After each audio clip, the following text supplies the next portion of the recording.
Hi, my name is Johnny Salinas, and I teach saxophone at Oklahoma State University's Greenwood School of Music.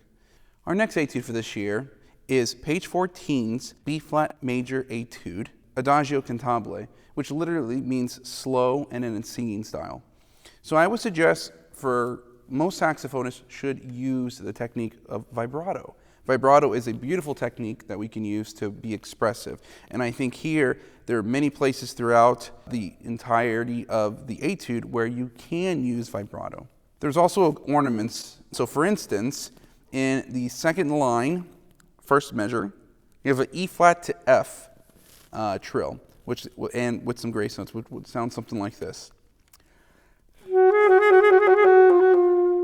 You know, one trick that someone taught me once was if you fingered the E flat, you could just lift the two fingers down here and leave the E flat key down. Sort of like they do on flute, which can avoid some extraneous key popping. So the difference is, or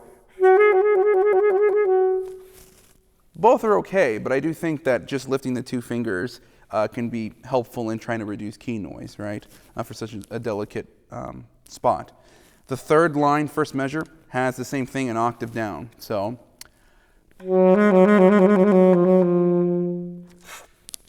and then we have later on these little Mortons, which is really just a short trill, or just think of it as one trill. So, third line, second measure.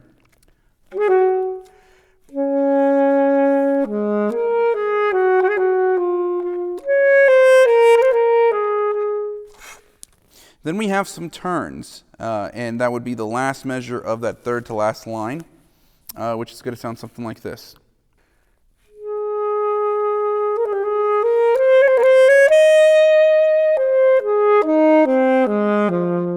So really quick, so with these turns, it's you going up a note, back to the starting note, down a note, back to the starting note. We also have another one, last line, first bar. Keep in mind that it's all relative to the rhythm that it's over. So for instance, going back up to that third line, last measure from the end, that turn is only going to be within one beat. The last line, first measure, that turn is actually over 2 beats, right? So that might affect the speed of the turn. So that's just something to keep in mind. But once again, consult your mentor, your private teacher, your band director on this, and you can come up with something that works for you. Like all slow etudes, dynamics are going to be really important, you know, so there are a lot more dynamics in slower etudes than there are in faster etudes, as we previously discussed. Make sure you do your best to try to provide dynamic contrast. So making sure that your pianos are very soft, but also being strong and present on your fortes.